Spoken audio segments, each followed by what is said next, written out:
خواهرکانی عزیز، اینک باز در این وقت ساعت منظور شماست برنامه پسندیده و البته فایده‌ناک در مهمانی ویتامین ها و باید گفت که ما در هر یک برنامه کوشش می‌نماییم تا شما را با ساخت جسم انسان شناس نموده دایر به بهداشت سلامتی توصیه ها دهیم و چون هر وقت امروز نیز ما را دوستیابان زیرک و کنجکاو که میخوان همیشه سالم بمانند همراهی دارند و آنها تربیت گیرندگان کودکستانی رقم 138 ناحیه سینای شهر دوشنبه می باشند. خوب بیایید با اشتراکچیان از نزدیک شناس میشویم و پس آن برنامه را آغاز میکنیم. خوب سلام بچه ها. سلام. با برنامه ما خوش آمدید. خوب بیایید با شما شناس میشویم. نام شما چیست؟ شهرام. خیلی خوب. شهرام جان شما چند ساله؟ 5 یا 6؟ 6 ساله. آفرین. نام شما؟ مهیا. مهیا شما چند ساله اید؟ 6 مهیا هم 6 ساله. الکی دندانهایتان رفتیدند ها؟ کنی بینم؟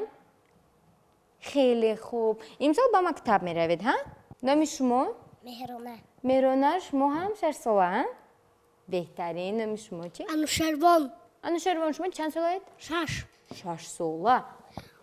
نام شما؟ خوشروز. خوشروز. خیلی نامی زیبا. چند ساله اید؟ 6 ساله.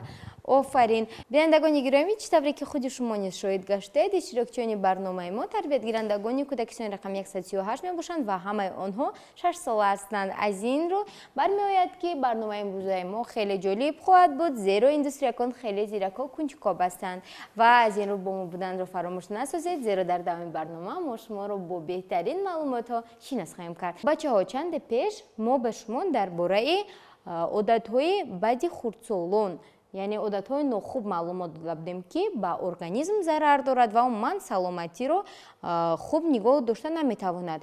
ولی امروز میخواهم درباره عادت‌های ناخوب نه عادت‌های خوبی کودکان و نورسان عموما همه انسان‌ها گپ زنیم که میتوانند به سلامتی فایده رسانند. و پیش از اون که ما در این باره به شما معلومات دهیم و در این باره صحبت کنیم میخواستم از شما پرسم که شما عادت‌های خوب گفته چی رو میفهمید؟ یعنی چی بودن عادت‌های خوب رو میدونید؟ خوب کنی چی گفتن میتواند؟ با فکر من سر وقت خوری عادت خوبی آدم است. مادرم میگوید که اگر اینجا نکرده خوراک خورم زودتر کلان نشوم. خیلی خوب. یعنی سر وقت خوردن خوراک ها؟ درست گفتید. خب مهیا؟ در باغچه باشم مربی‌ام میگوید که اگر ما سالم بودن خواهیم باید دائم با تازگی رعایت کنیم. تازگی گرای سلامتی است. خیلی درست قید کردید مهیا. در حقیقت هم تازگی گرای سلامتی است و تازه نگاه داشتن خصوصا دستان این یکی از عادت‌های خوب خردسالان می باشد. خب بیاید فکر شما رو میفهمیم. مربی‌ام هر سحر در باغچه با ما مشق پاگویی میگذراند. آن کس میگوید که با ورزش مشغول شدن سلامتی فایده دارد. یعنی ورزش نیز گروی سلامتی است. خیلی خوب. کنی شما انوشروان؟ مادر من میگوید که در ترکیب میوه و سبزیجات ویتامین های زیاده هستند که به سلامتی ما فایده دارند. برای همین هم اگر ما سالم بودن خواهیم باید بیشتر میوه و سبزیجات خوریم. در حقیقت هم درست قید کردید انوشروان زیرا هستند خردسالانی که نوابسته به چگونه بودن سبزیجات ها آنها چی در شکل ترتازه چی در داخل خوراک از استعمالشون سرکشی میکنند و فکر میکنم تماشاچیان عزیز در میان شما نیز این نفرها هستند و این رو عادت ناخوب هم حساب کنیم میشود و البته سری وقت و با خواهش خود استعمال نمودن سبزیجات ها این یک عادت خوبی خردسالان میباشد. خب شما چی میگویید خوشروز؟ معلم ما میگه که خواب ما قوه میدهد. برای همه ما باید در نصف روزی خواب رویم. شب هم باید تا ده با بیدار نشیم در وقت معین خواب رویم. آفرین. تا اینکه سحر اینجیقی نکرده باز بیدار شوید ها؟ بله. آفرین بچه ها. معلوم می شود که همه آن چیزی رو که من نامبر کردن میخواستم شما لکه میدونید و به تماشاچیان نیز گفتید.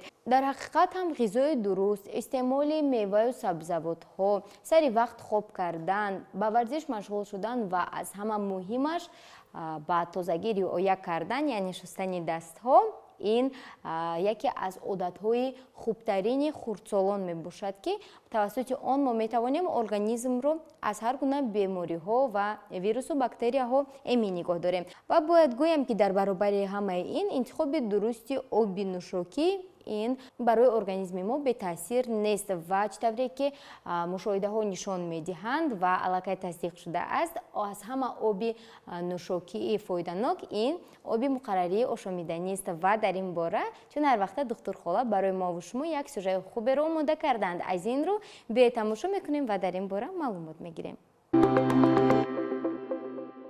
дар хусуси зарурати нӯшидани об ҳам табибон, ҳам варзишгарон ва ҳатто равоншиносон низ пайваста таъкид менамоянд.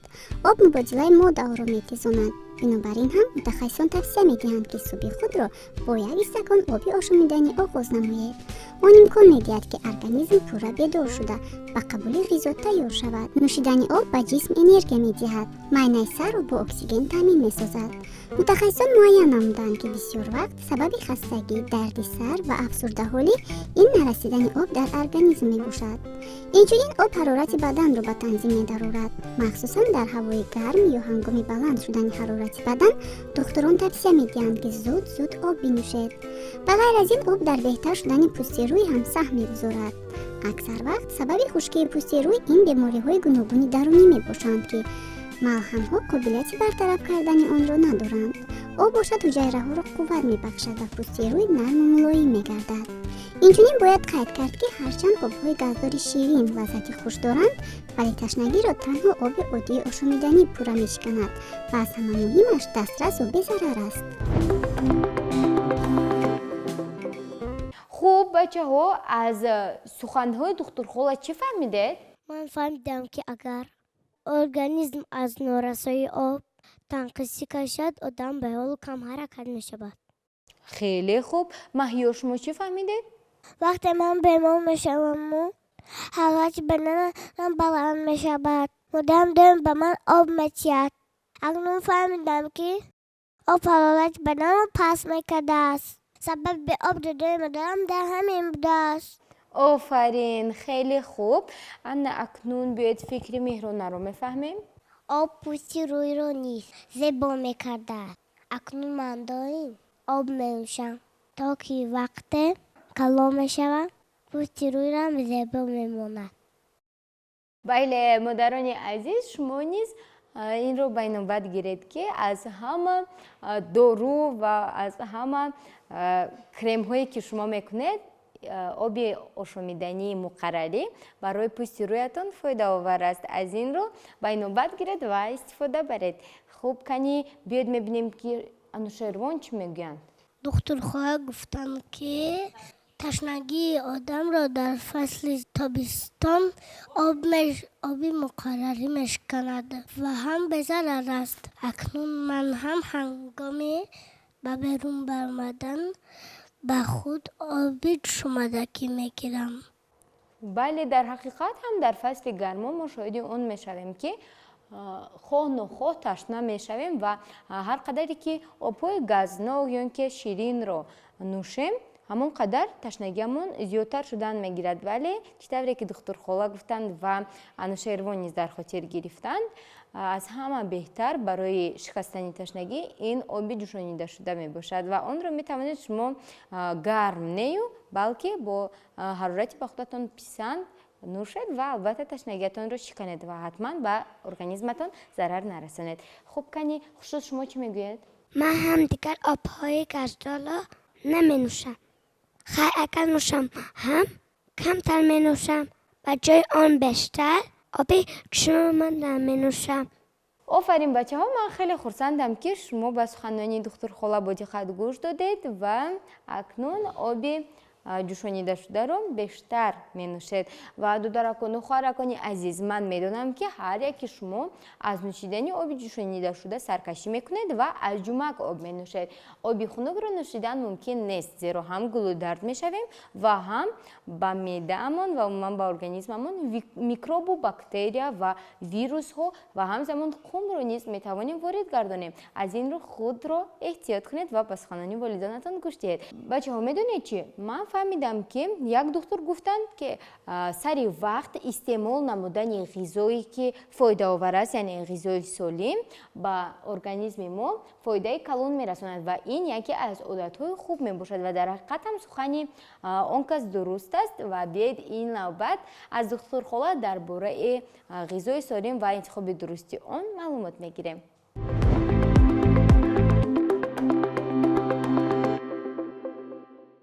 ғизои солим гарави солимии мост. Тани солим намуди зебо ва масъулияти баланди бадан аз ғизое ки истеъмол мекунем вобастагии калон дорад, зеро ғизо сарчашмаи асосии энергия ба ҳисоб меравад. ғизои солим ба гуногун ранг ҷисми моро бо минералу микроэлементҳои зарурӣ таъмин месозад, зеро мушаку ҳуҷайраҳои ҷисми мо аз он ғизое ки мо истеъмол мекунем ташаккул меёбанд. ин аст ки саломатии мо аз он иборат аст ки мо чӣ миқдор ғизоро истеъмол мекунем. ғизое ки мо истеъмол мекунем бояд дар таркиби худ ба миқдори муайян сафеда, равған, моддаҳои минералӣ ва витаминҳои гуногуну карбогидратҳоро дар бар гирад. агар яке аз моддаҳои дар боло номбаршуда кам ва ё барзиёд бошад, сабаби сар задани бемориҳои гуногун мегардад. ғизои солим имкон медиҳад ки вазни бадан мӯътадил нигоҳ дошта шавад ва сар задани бемориҳои гуногунро пешгирӣ менамояд. инкишофи ақливу зеҳнӣ низ махсусан дар кӯдакон аз чӣ гунагии ғизои истеъмол мекардаи онҳо сахт вобаста аст.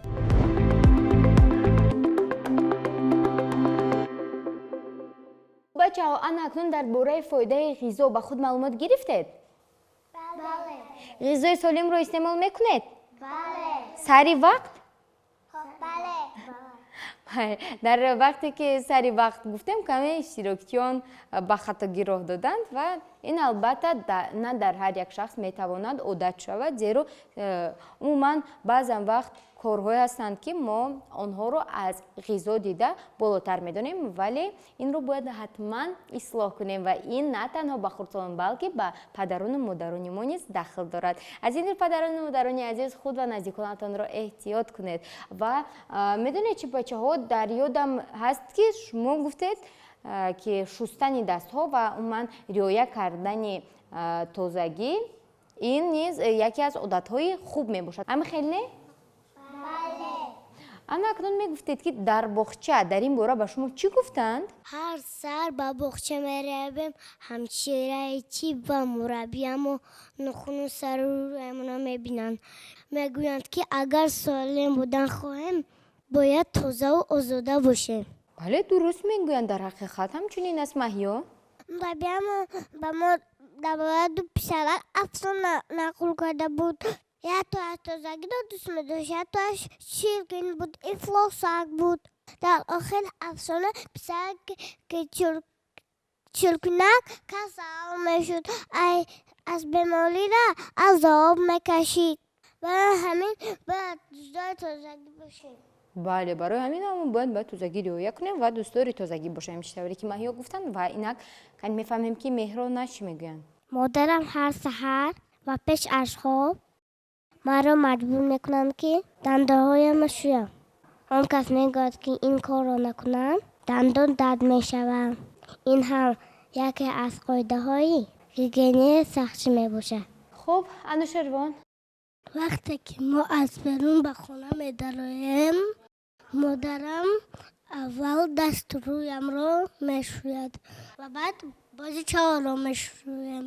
он кас мегӯяд ки бозичаҳои ифлос ба хона вирус медарорад.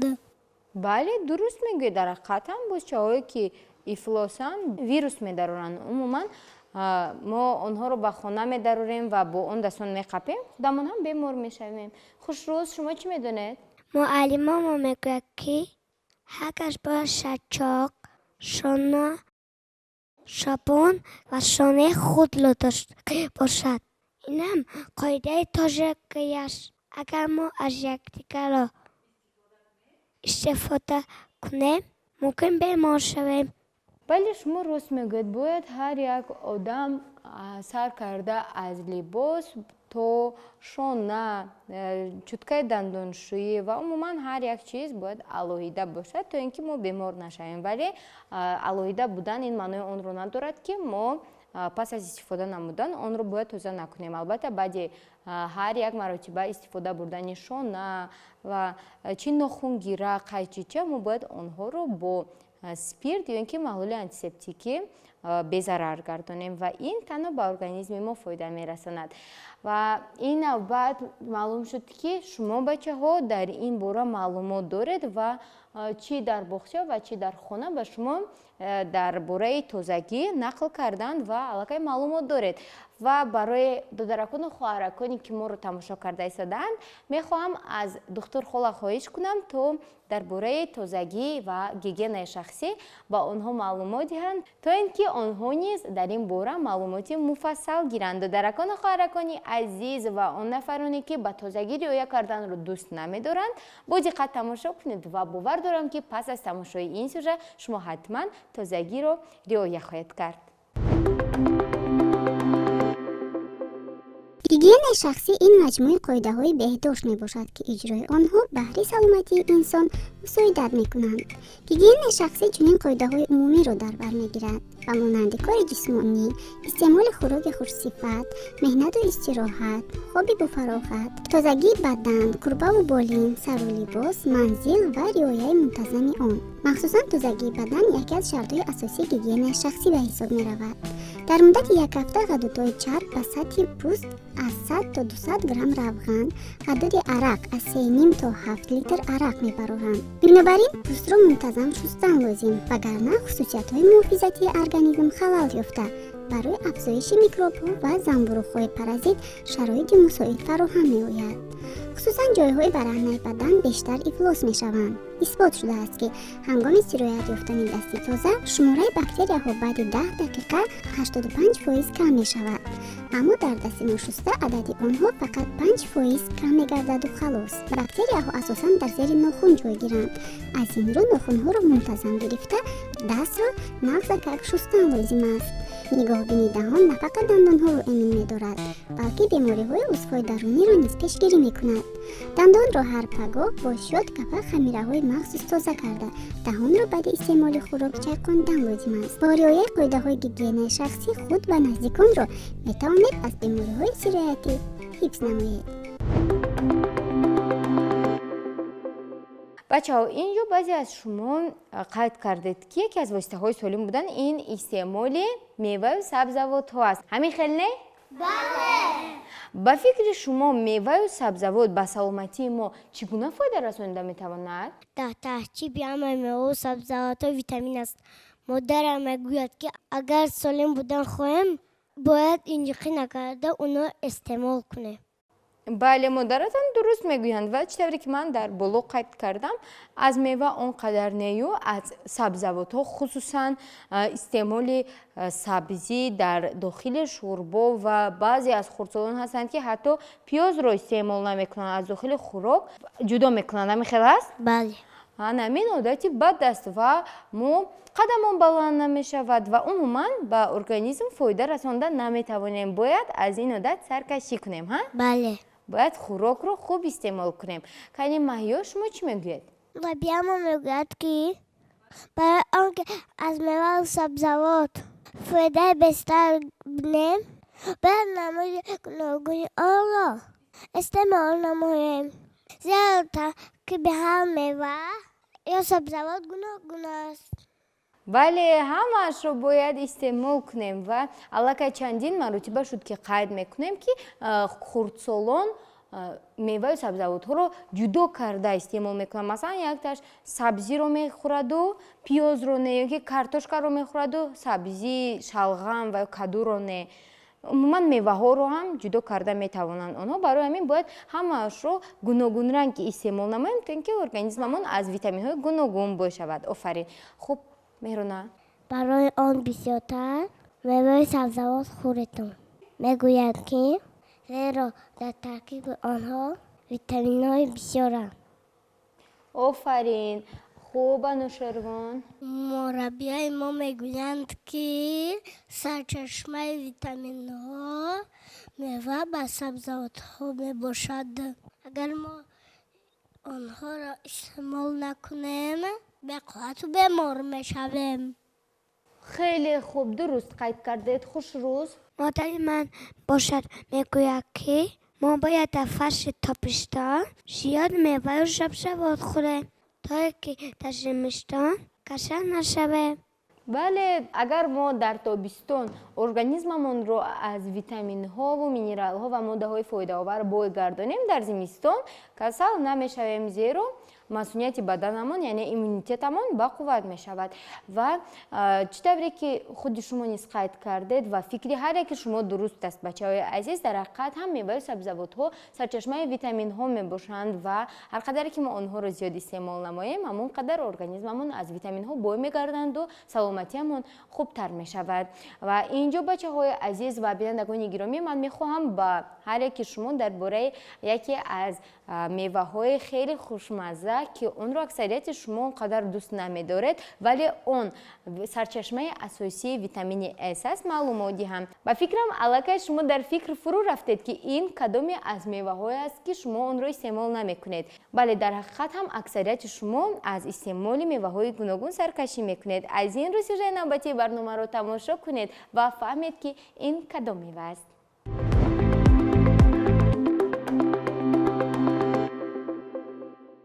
برای آنکه ارگانیسم غذای ضروری را از خود کند و فعالیت خوب داشته باشد، سیستم هاضمه باید اول مواد لازمه غذا را از خوراک یا دیگر خوردنی ها به خود گیرد و سپس جذب آنها را در خون افزایش دهد. پس از این حجره ها این ویتامین ها و غذاها را از خود می کنند و در نتیجه التهاب ها کم شده بیماری ها پیشگیری کرده می شوند. در این روند سهم ویتامین اس خیلی مهم است.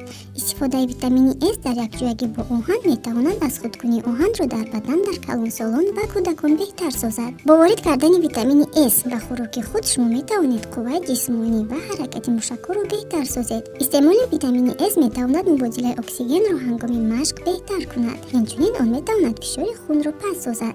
استفاده ویتامین اس پیش از مشق‌های شدید، مثلا پیش از ماراتن، می تواند سرعت‌های بالای نفس را که پس از مشق رخ می دهد پیشگیری سازد.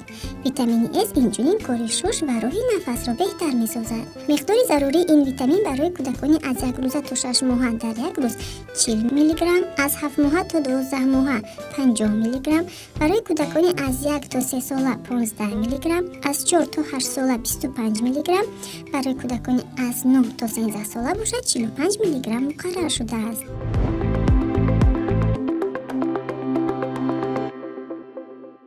اپای فرانوز باز یه عادت خوب این مشغول شدن به ورزش است. در این باره مربیامون بسیار چیز گفتن.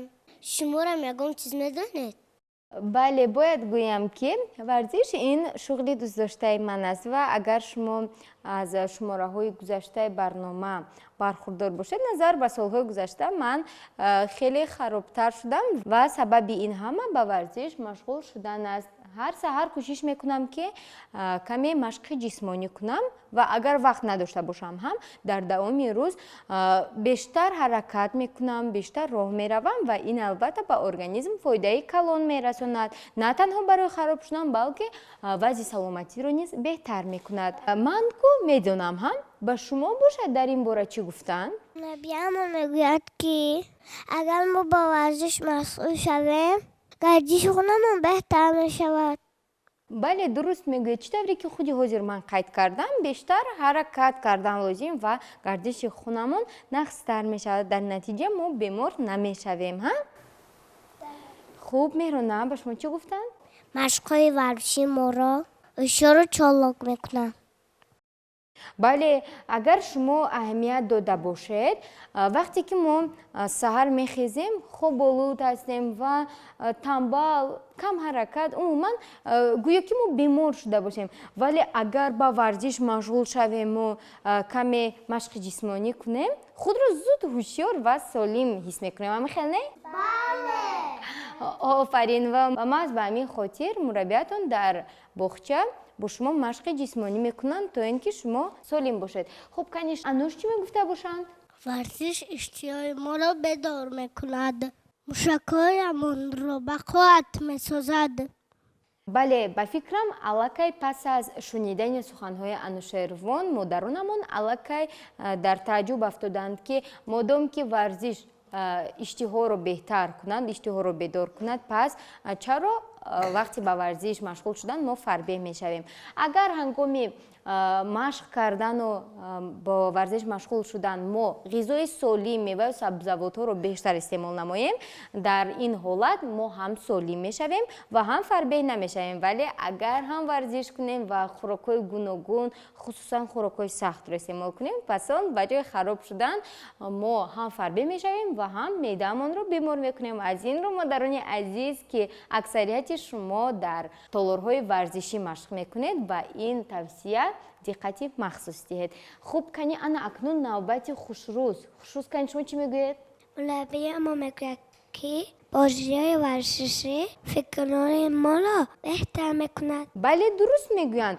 Агар гардиши хунамон ки хуб шуд, агар варзиш ки кардем, ҳушёр шудем, аз хоб хуб бедор шудем, қобилияти фикрёниамон низ нағз мешавад. тарзи ҳаёти солим, ба тозагӣ риоя намудан ва ғизои солиму истеъмоли меваю сабзавотҳо, албатта риоя намудани қоидаҳои гигиенаи шахсӣ, яъне шустани дастҳо бояд сармашқи кори ҳаррӯзаи мову шумо бошанд ва танҳо тавассути ин мо метавонем организми худро аз бемориҳо муҳофизат намоему баръакс солим бимонем. Инҷо барномаи навбатии мо низ ба анҷом мерасад ва хотиррасон мешавем ки иштирокчиёни имрӯзаи мо дӯстиякони зираку кунҷкоб аз кӯдакистони рақами 138 ноҳияи Синои шаҳри Душанбе буданд. То барномаҳои оянда бо шумо хайру хуш мекунему. Таманнои онро дорем ки ҳар яке шумо одатҳои хубро пешаи худ менамоед ва ҳамеша солим мемонед. То дидори навбатии худ ва наздиконатонро эҳтиёт кунед, зеро мо ҳамаи шуморо дӯст медорем. Хайр!